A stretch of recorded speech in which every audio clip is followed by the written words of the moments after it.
We took this Japanese car and we did hot rod stuff to it. Like, it's a full custom engine bay. We shaved everything, redid the firewall, pull max speeds in the engine bay. It initially came in for a moonroof delete. And it had someone just solid a hole, put a sunroof, and we did the moonroof. And we made pull max dies for the factory beads on the roof and put those back in. And then it turned into this full crazy build that we did a motor swap, but we did custom flares on it. We shaved the marker lights. One of the cool things I really liked is towards the end, we made front and rear bumpers out of aluminum.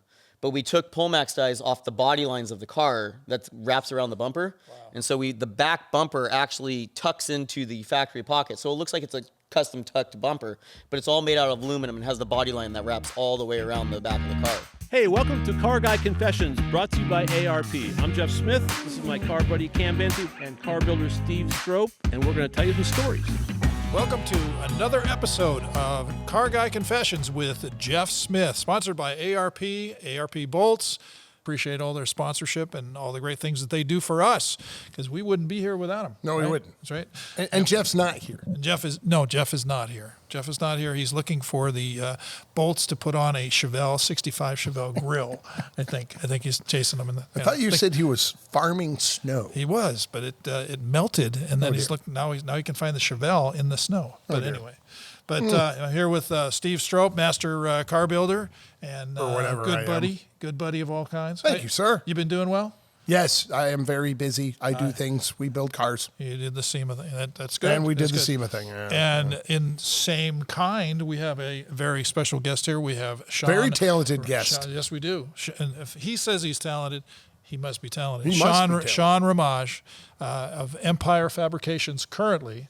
But a long litany of things that you've done over the years, and we're going to learn all about that from Sean today. But thank you for being here, and evidently you're very nearby here. We don't tell anybody where we are here, so it's a long commute. But this is the Bat Cave. Yes, but again, thank you for being here. Thanks for having me, guys. Absolutely.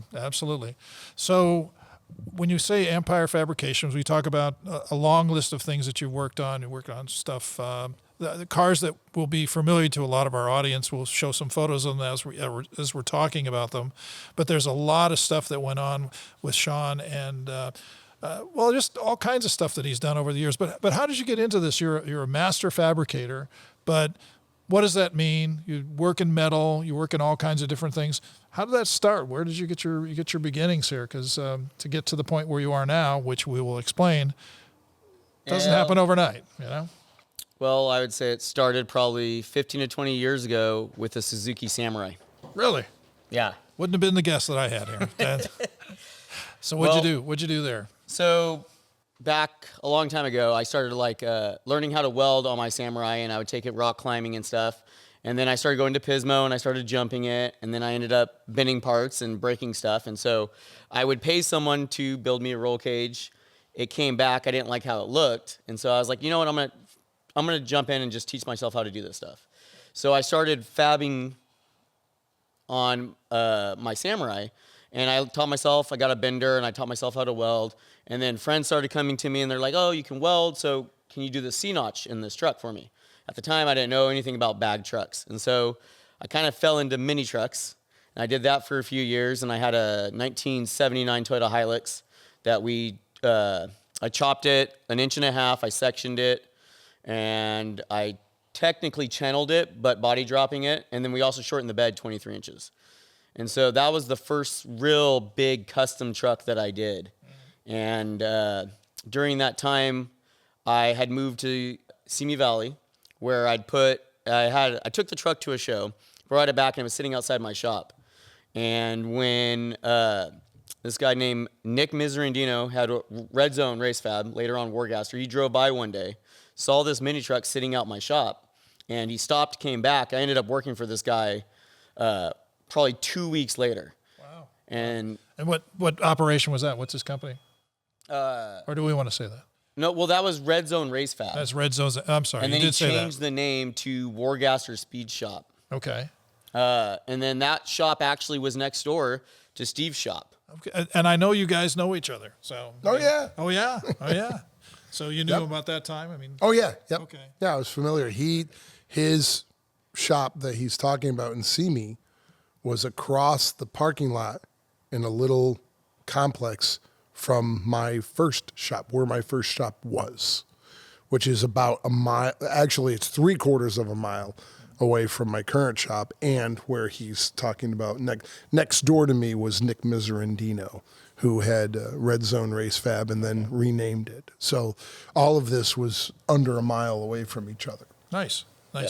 So what was the attraction to sticking metal together? I mean, was it just you liked the act of welding? I mean, dealing with different metals and that kind of thing, or what was the draw? In the beginning, I think it was more of the challenge. Yeah. To, like, to be able to build something that someone appreciated and looked at was extremely cool. Like, I always liked that. And then the more I got into it, when I was working for Nick, I was able to meet some really talented people that Nick had in there, working with him a few times.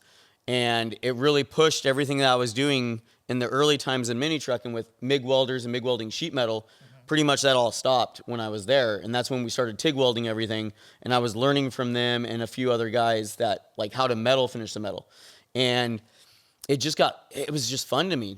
The fact that I could weld something and it would warp beyond belief, and I was able to bring it back straight and then, just make it look like it was never even welded at all. But you were all self-taught, basically, and Yeah. then just hanging around guys that were doing the work? Always working with someone better than me.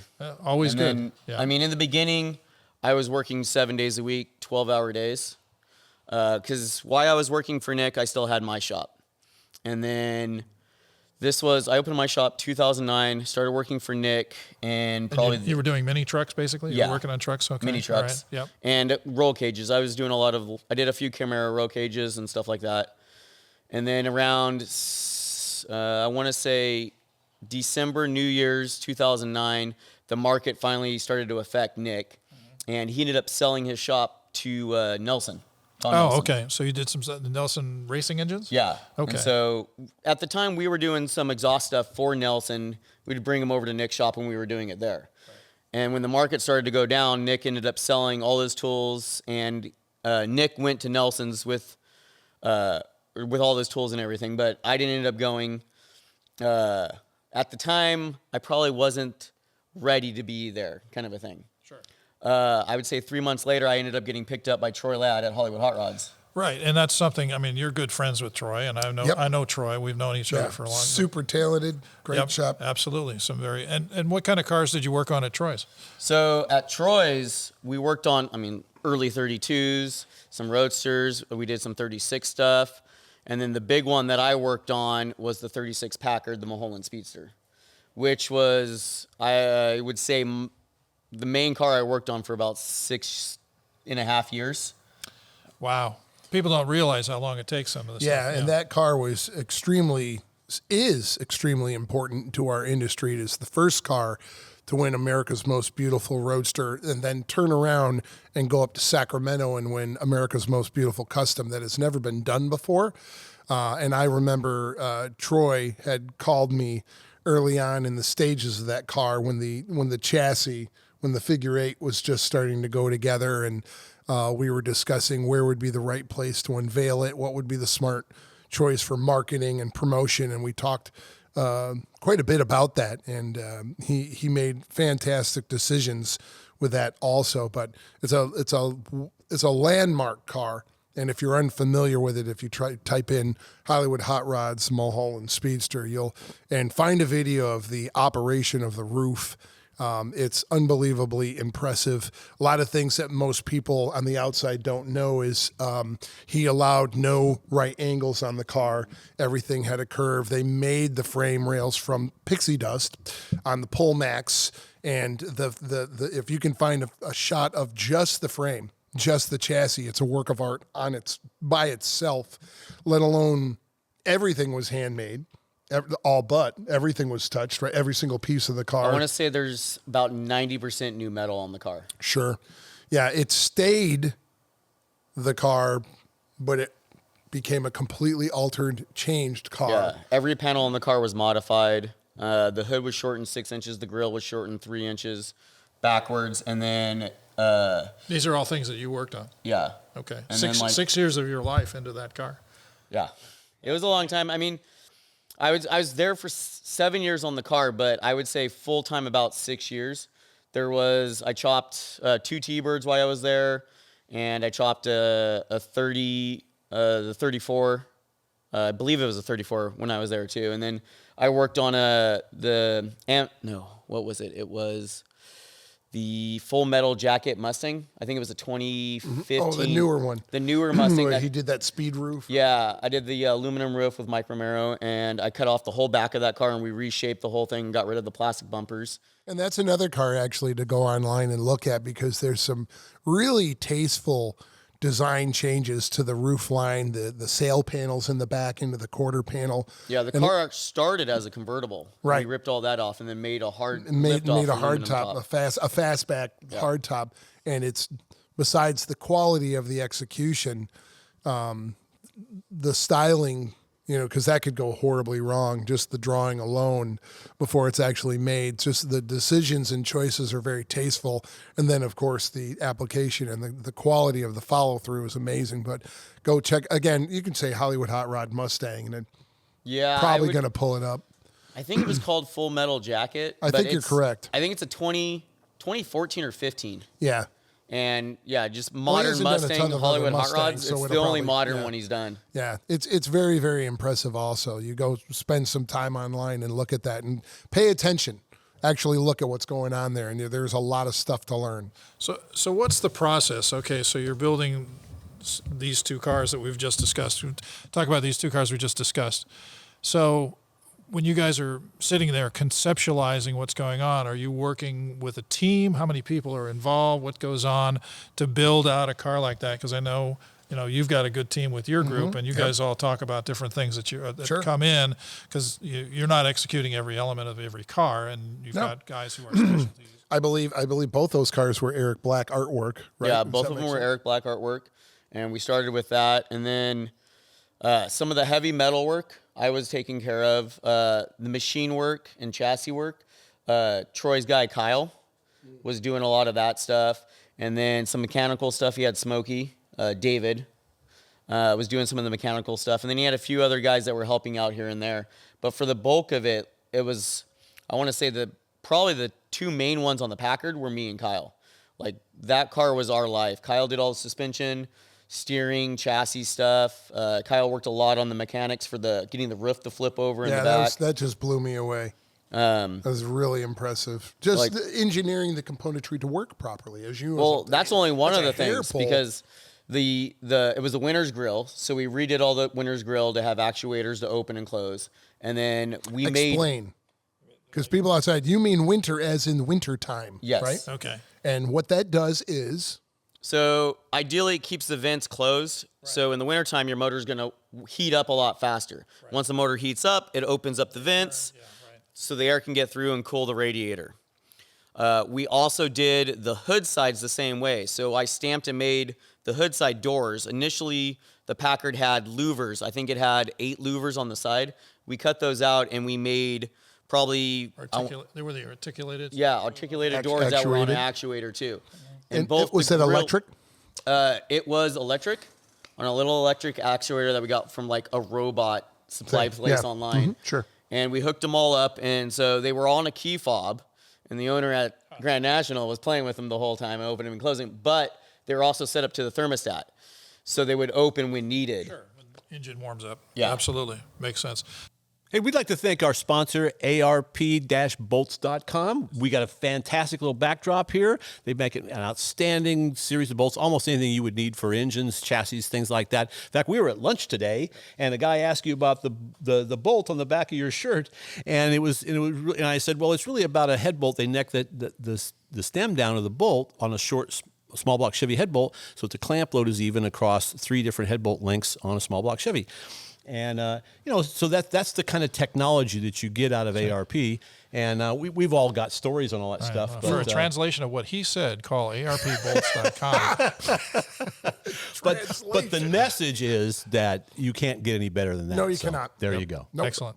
And then just check them out at ARP-bolts.com. We'd like to thank our friends at InTheGarageMedia.com. They have 3 fantastic magazines. They've got Classic Truck Performance, they have Modern Rotting, and my favorite, All Chevy Performance with Nick, my buddy Nick, Oh, is you're the so editor. biased. So, Correct. yes, of course. Yes. But they're doing print media, which Yes. is, of course, our favorite. So, Tangible color and magazine. everything. in color and everything, and you can get your car on the cover of one of those books, which is Right. a fun that's a deal. lot. Great yeah. tech. Great Written tech. by you know, and others not always that are written by me, but yeah. people. Yeah. Not yeah. always written by me. That's right. Just So pick it check up and them read out it. at InTheGarageMedia.com, and they're our friends, and they will thank you. So in a day that you're working with Troy, I mean, every day, so you're working on a section of the car. Is there a situation where people are constantly involved with what you're doing, or do you have a chart that you're going to do this you're going to do this execution over a period of a week or 2 weeks or a month or whatever? So for the bulk of the car, What's the check and balance is what I guess I'm looking at. we had a big rendering of the car, 1-to-1 scale on the back wall. And for the most part, we were working on I would work on the whole fender and running board. And so I would do it, just kind of go off of that and make everything. Troy would come over, check on me occasionally. We would build everything. Everything was tacked. And then the owner would probably come in about once a month, and he would look over everything. We didn't final weld anything. The whole one side of the car was completely tacked together, all done, before we even started the other side. And Do you create like a template on one side and so that it Yeah, matches so- both sides? Or a buck. yeah, Or a so we buck, had or a bucks that buck, were yeah. reversible, Okay. or we would take a tape mold off the one side and then make the buck on the other side to shape it for the pattern. The main reason is we would make the car, he would come in and we didn't tack anything because every time he came in, he'd be like, you know what? That line needs to come down 30 seconds. Barely anything. And it would change, a flange would be tipped or whatever, but it would be tacked on so we could cut the tacks, lower it down just that little bit, and then retack it on.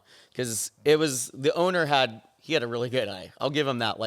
He's like, that looks off. And it would literally be off just 30 And seconds. he really knew what he was talking about. Yeah, he knew what he wanted. Well, that's good because sometimes people stick their thumbprint on it just to have their thumbprint on it. So that's awesome. Yeah, no, Bruce was a great customer for that. Bruce car. had a lot to do with the electronics, right? Yeah, Bruce designed all the electronics and the system that had all the safety switches for the top.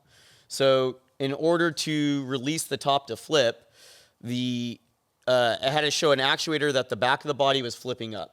As soon as the back of the body reached all the way up, it hit another solenoid or sensor, which then released the pins from the roof out of the windshield frame. Once those were released, it then flipped the roof all the way around till it hit another sensor when the Saying roof it's was tucked down. away. Yeah, and then the roof would come back down. Or And as soon as rear- it touched, pins would lock the trunk back in. And he designed all of that, wired everything, programmed everything for that roof too. This is the guy who owns the car. Yeah. Correct. Unbelievable. Wow. A handful, a whole bunch of talent Yeah. No under kidding. the roof making something kidding. that incredible happen. For sure. Were you with the car when it went to these different shows? Were you there to watch it win these things?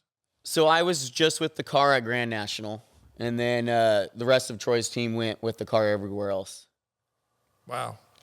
Amazing. And the Mustang, on the Mustang, you fabricated the back half of it, you said?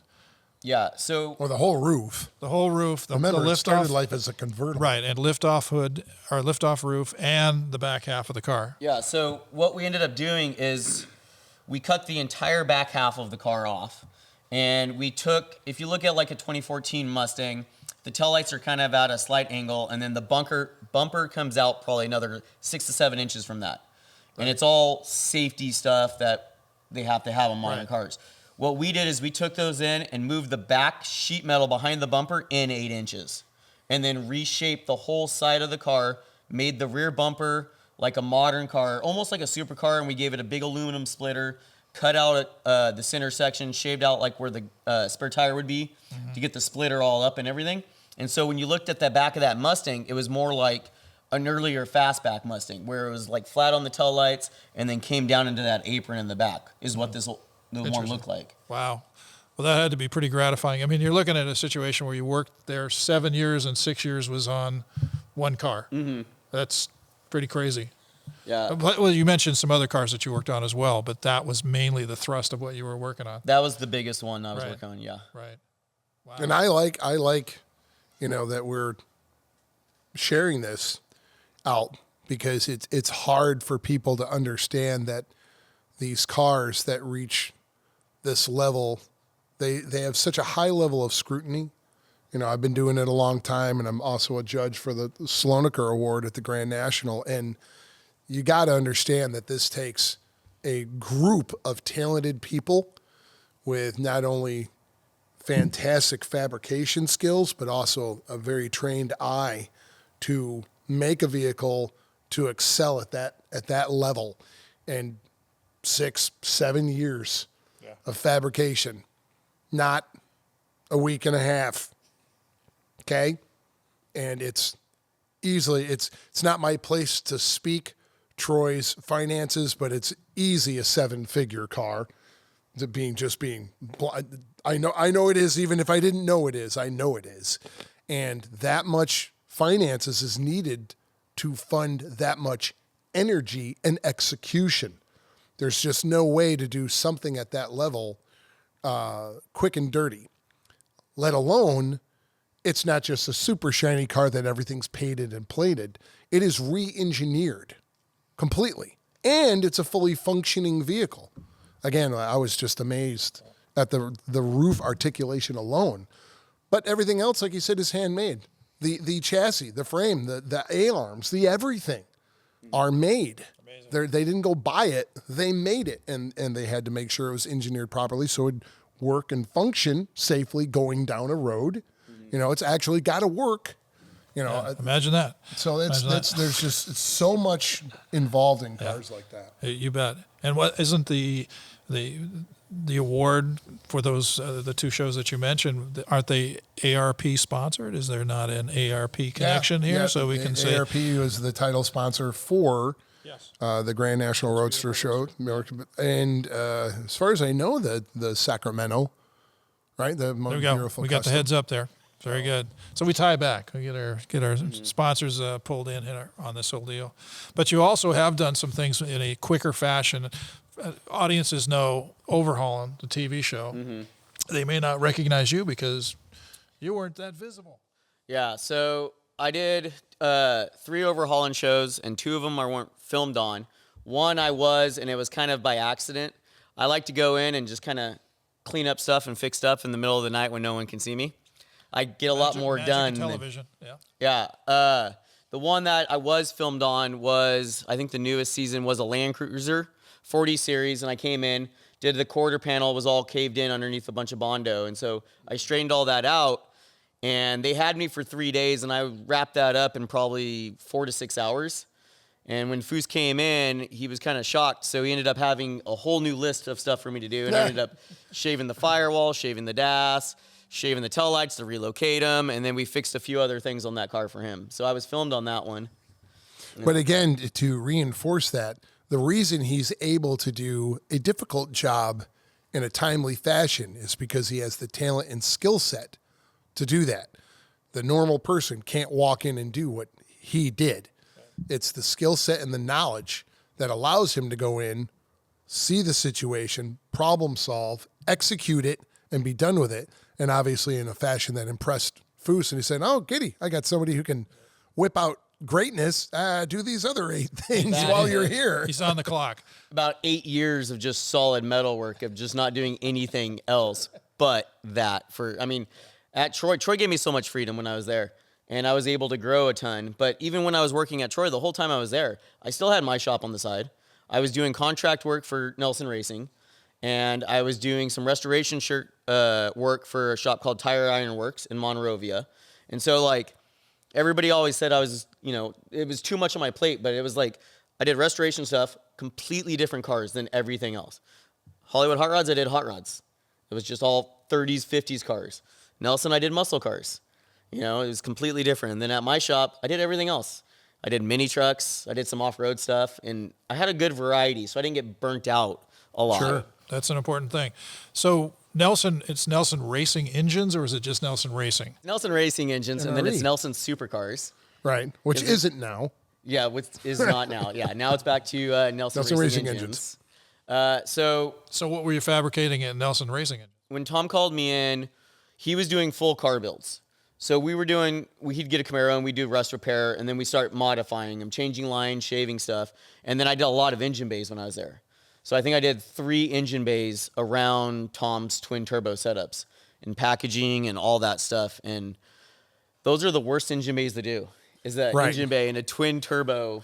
There's Nelson a lot of visual packaging with a twin turbo car, which we did one actually with a Nelson engine, because especially if you wanted things sculpted, like you want little divots in for the turbos to visually sit down in. You're going to clean up. It's not clean up the firewall. It's not a shave and a haircut. If you're really moving things around, you want metal pieces to gracefully cover this when a tube comes in, and you want to hide this stuff but promote visually this stuff. There's a lot of planning and organizing, and then you need somebody at his skill level to execute that work. And so before it ever gets painted, it's beautiful as it is, which means less work for the paint and body guys.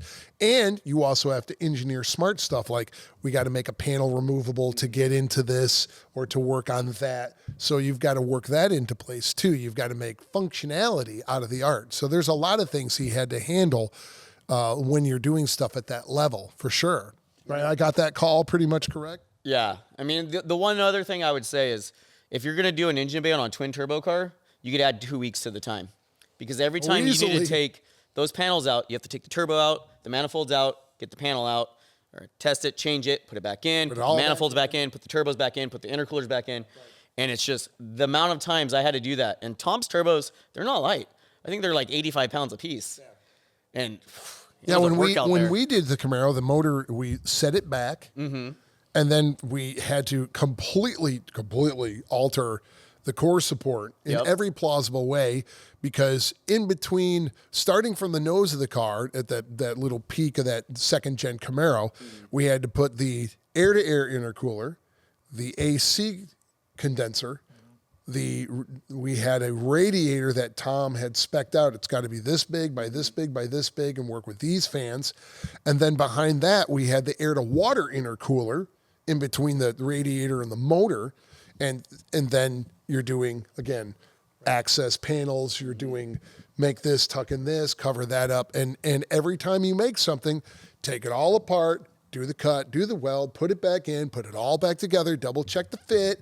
And it's massively time consuming, but that's what you have to do to execute that at that level. Do you get to design a lot of this when you put it together, or does somebody say, okay, we're going to put these particular engine components in a particular area, now you need to build the system that houses them? Is that something that works? So what I do is I look at I like to have the motor complete.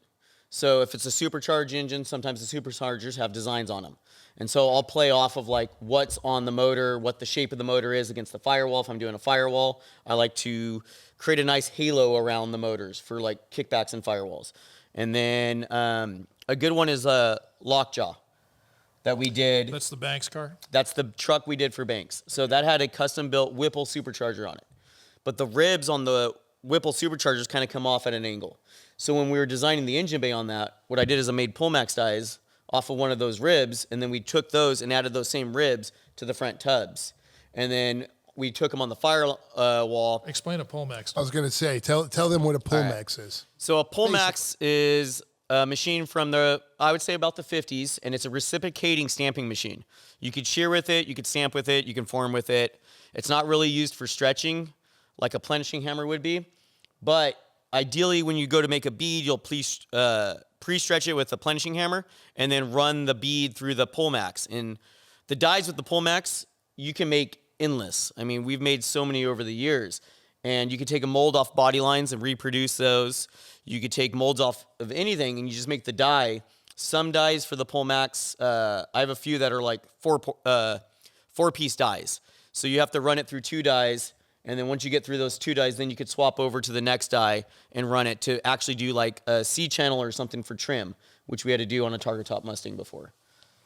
Right, wow. So you got it, when you want the final shape a certain way, you've got to do bend 1, bend 2, correct, then bend 3, then bend 4. It's the same as a brake, but the plus with the Pullmax is we can do it on the shapes. We can do it around curves and everything. And so it depends on which bend you're doing, if you need to like shrink and stretch the panel to get it to go out before you run the next bend.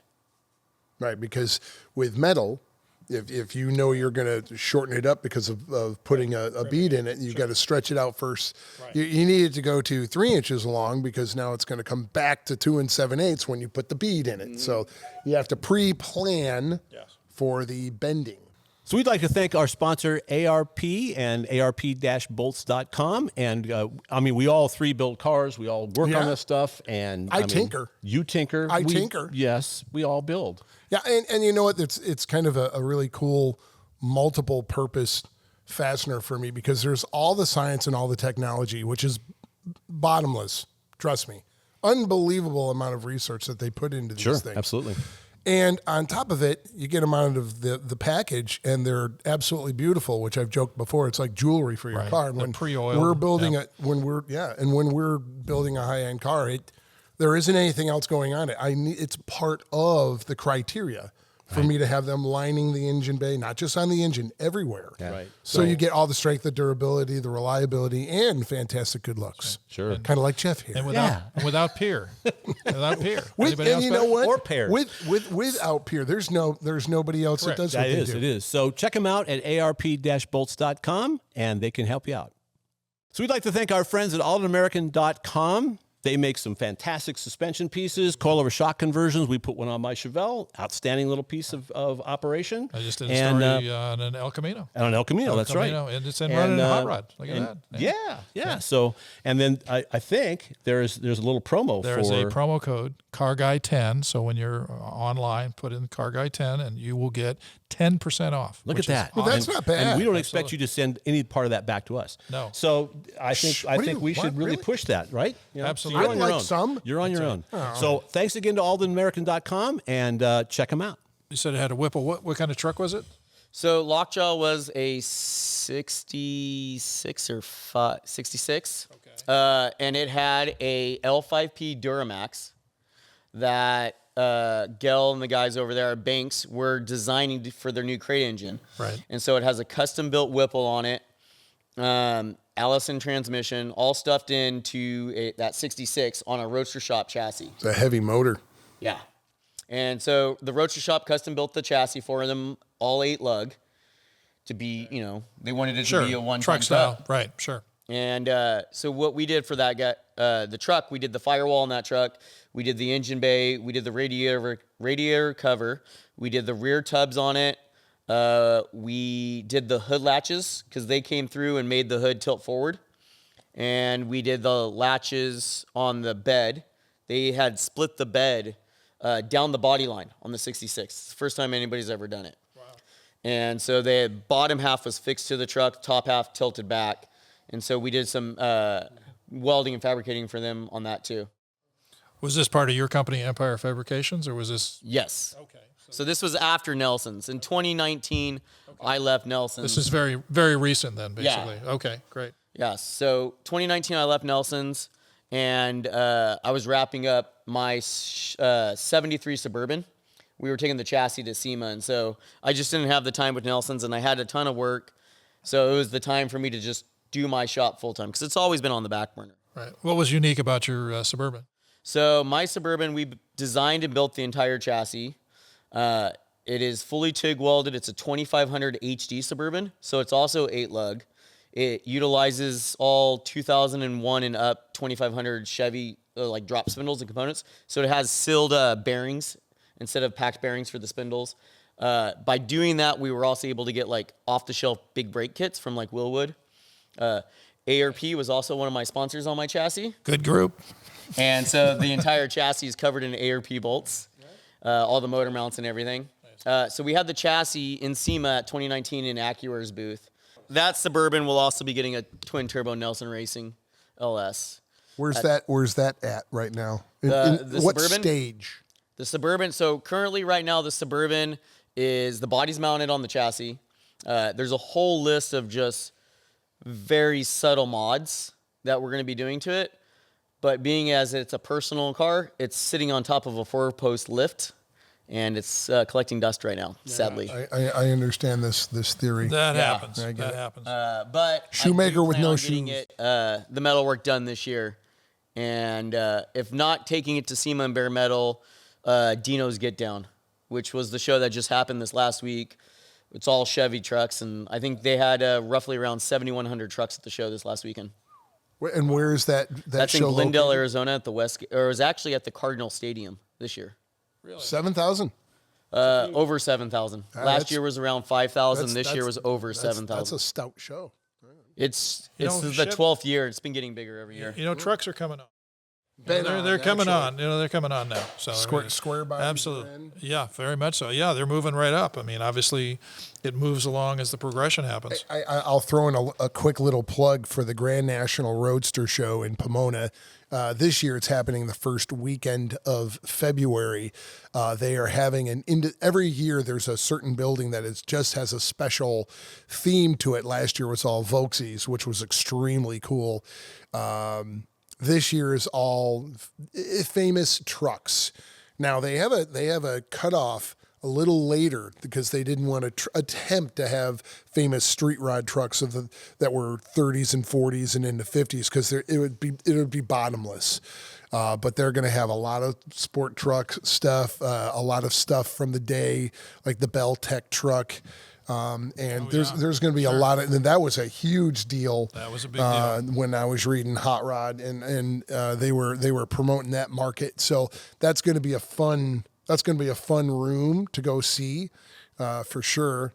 Can have anything there? Well, I was going to say, why don't I you? will have a truck there. So You'll have a truck in the building? yeah. Oh, great. What truck is that? It's going to be I want to say 61 unibody Ford. It's on a Porterbuilt chassis. We did the engine bay in it, and it's actually coming into the shop on Thursday, and we're going to do a big window conversion before the show. Metal finish it. Nothing and so like the roof last and everything minuting should that be in shit. bare metal there. Is this going in bare metal? The car it's a patinaed red. Okay. It's an old fire truck. Oh, And so the That's back cool. window conversion that we're going to do will be in bare metal, and he's actually going to clear coat it and polish it with the rest of the truck in red. So it'll have the spots that we've worked on in bare metal, and then the engine bay itself is all still in bare metal. it's too. going to be in that hall, or just at the Grand National? I believe he was invited to be in the hall. Cool. And then I'm up in the air on getting a booth yet for that hall. And if we do, we'll have a chopped OBS that we did a few years ago that will be in there. For everyone out there, OBS. Is old body style. That's going to be your CK trucks. So that was slang back in the day. Yeah. OBS. Yeah. Right. That's not a new word. That's from the forums. So when the NBS, the new body style trucks came out, on the forums, everybody referred to the old ones as the OBS, which was the old body style. Right. And so it just kind of stuck with them throughout the years. What would be our year cutoff for OBS? What would that be? 98? Yeah. Starting at Depends. It would be 89? 88. That's right. But if it's a 3/4 ton or Suburban, it's going to be 91. Trivia abounds here. You know, we're picking up a couple things Well, here we and know there. these things. That's So right. somebody We're getting, here knows we're getting these the nod from Marcel in the background, so he's done this a couple times. So anyway, 2 or 3. So aside from your Suburban, what do you like working on? I mean, what's and Samurais, of course. We've dropped those out of there. So I enjoy building anything that, like, if it's going to be a full build, I enjoy something that I have free range with to design the way I feel like it needs to be designed. And currently in the shop, we have a few different builds. One that we finished was at SEMA in 2019, or no, last year, 2022. 21. 22, you're right, because it's in January. Yeah, this is 21 Screws was last me up year. every year, too. Yeah. Fair enough. Wait. Anyways, we did a 1920. It's 21. We did we did an 86 Toyota Starlet. I'm not sure I know what that is. So the Toyota Starlet was the competitor to the Volkswagen Rabbit. But the cool thing with the Toyota, it was about the same size, kind of looks the same, but the Toyota is an inline 4-cylinder with a solid axle in the back. It's rear engine. So picture a rear, or not a rear engine, but rear-wheel drive, Rear drive. Rabbit. Okay. I mean, Is this a blue car? this is a blue car. Then I've seen pictures of it, so I know which one you're talking about. Didn't know what that was. We took this Japanese car and we did hot rod stuff to it. So, like, it's a full custom engine bay. We shaved everything, redid the firewall, pull max speeds in the engine bay. It initially came in for a moonroof delete, and it had someone just solid a hole, put a sunroof, and we did the moonroof, and we made pull max dies for the factory beads on the roof and put those back in. And then it turned into this full crazy build that we did a motor swap, but we like did custom flares on it. We shaved the marker lights. We cut the rockers out because they were caved in from jacks. We made one-off rockers, deleting the pinch, wrapping up underneath. Pinch is the pinch weld underneath. Where it comes together. Yeah. Yep. Yeah, so we deleted that. If you look underneath it, the rockers just kind of roll underneath the car, and then it's just smooth. And the only thing you see under there is the subframe connectors that we added front to back. Nice. It's fully caged. The spare tire was ripped out, and we redid the sheet metal back there and then put a 17-gallon Rick's fuel cell because the customer wants to do like road rallies and stuff with it. Or cannonballs cross country. Yep. Very good. That's Rick's tanks for those of you out there. The rear hatch was completely made out of metal. It's got like a TRD style wing on it, and it's fully boxed in. One of the cool things I really liked is towards the end, we made front and rear bumpers out of aluminum, but we took Pullmax dies off the body lines of the car that wraps around the bumper. Wow. And so the back bumper actually tucks into the factory pocket. So it looks like it's a custom tucked bumper, but it's all made out of aluminum and has the body line that wraps all the way around the back of the car. Yeah, it was a really clean looking car. I mean, the headlights were kind of the old European style headlights. Yeah, it's a very good looking car. I mean, a lot of the stuff, I mean, most people look at it, they don't really know what it is. And then the Starlet people look at it, they understand some of the stuff, but they miss half the stuff. I mean, no one knows that it's because it's all painted. No one knows that the bumpers are aluminum. We did the full exhaust system. When you open the engine bay, you can't even tell it's wired. All the wiring's completely hidden. One of the cool things, if you look at some of the pictures of it, the water box, what we did for the overflow tank for the radiator is it's technically like an engine bay panel. And so the water box is a 1/2 inch thick, but it's still holds almost a quart of water for the overflow tank. And it's got the tubes in there that work like an overflow tank. So it picks up water from the bottom. You have to fill the whole box up to drop, the water out. In it. Right, sure. But what we did is we took the same beads that we stamped on the firewall and stamped them on the wire box. And so that water box hides the headlight, the backside of the headlight. So when you're looking at it from the other side, it's like a clean engine bay panel flows right off the radiator. It's almost its own closeout panel. Yeah. And no one even knows that it's there. The only thing that gives it away is the hard line coming from the radiator to the box. It's doing the draw. Yeah, makes sense. Well, that's the stuff that you specialize in too. I mean, we try to. All the stuff that, somebody comes up to the car and they look at the car and they don't see 90% of what you've done with the car. And that's always, that's the beauty of it. That's kind of the tickle. Well, that's the key. The stuff he's describing, I've always said with our cars, but it's the same with anything at this level. It's an Easter egg hunt. If it's done properly, you'll go to a car and then you'll come back again and then you'll come back again and you'll keep, oh my God, oh my goodness. You'll keep finding those things done, which means it was done right with not only the quality of the workmanship, but the tasteful way that it was thought up and engineered and put into place where it isn't glaring. It's not in your face. You have to actually go, oh, that's cool. And that his stuff and the people he's worked for and for himself, that's the thing we're talking about. There's so much done that you don't even know it. Right. You actually have to ask or be told or find it. That means the job's done right because it's not only executed properly technically, but it's also done right styling wise that it looks like it should be there.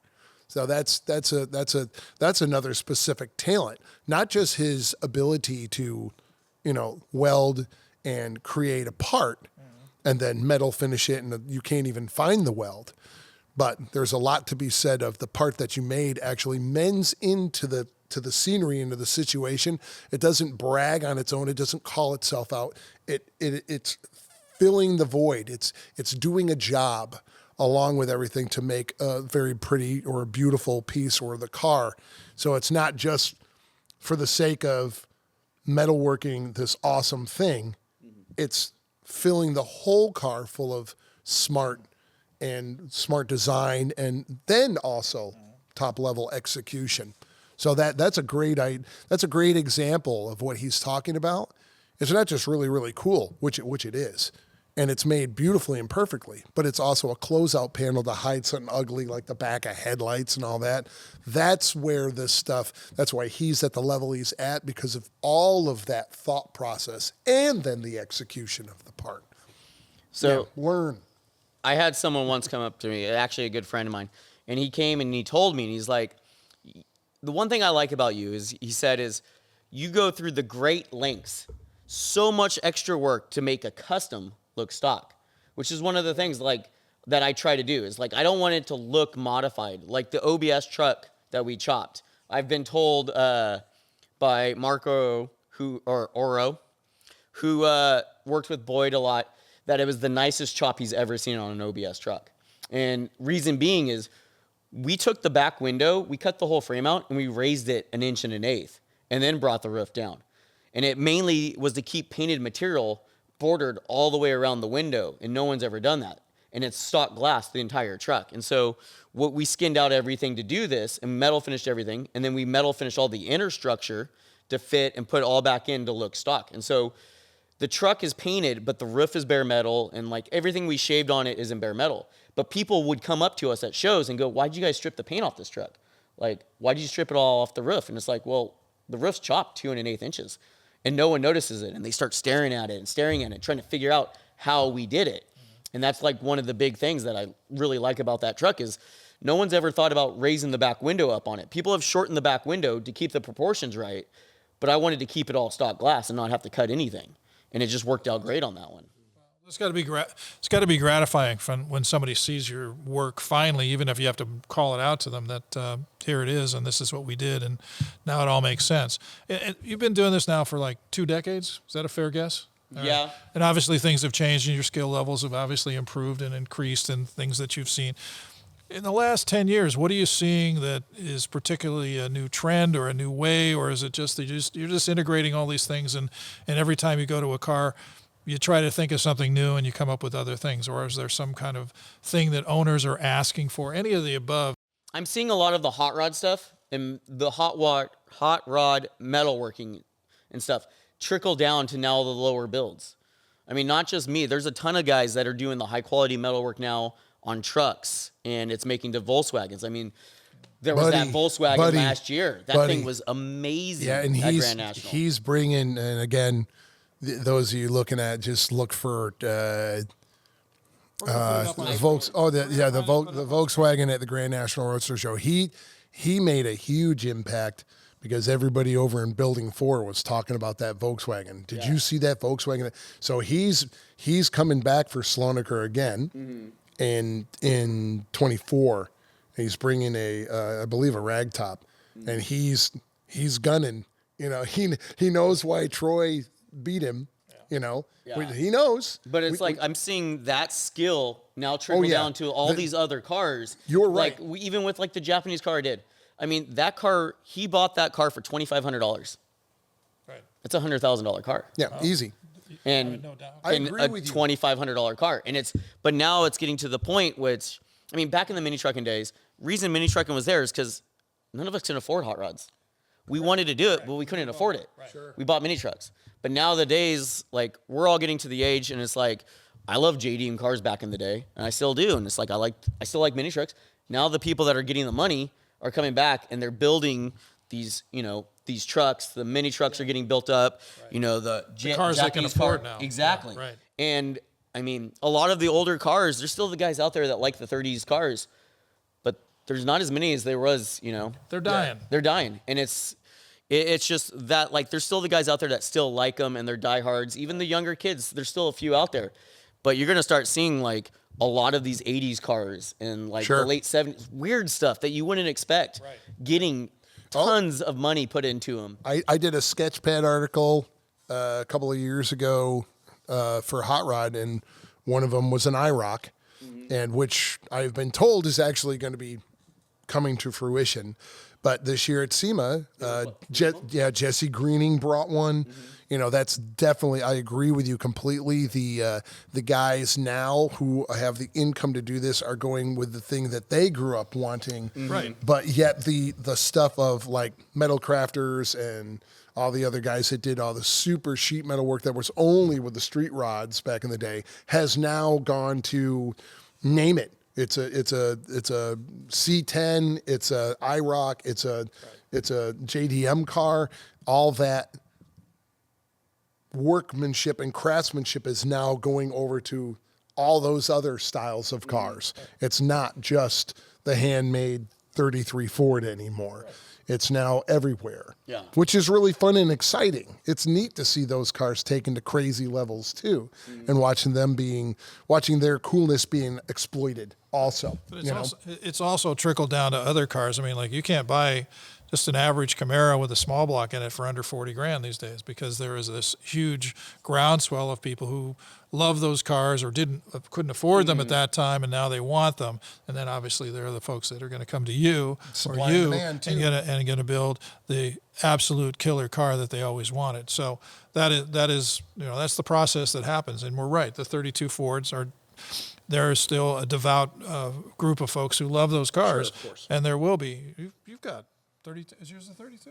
Mine? No, mine's a little 31 Model A pickup. But Kelly that works for me, he's got his dad's 32. He has his own 32 Sport Coupe that he's doing. So yeah, and I'm old enough.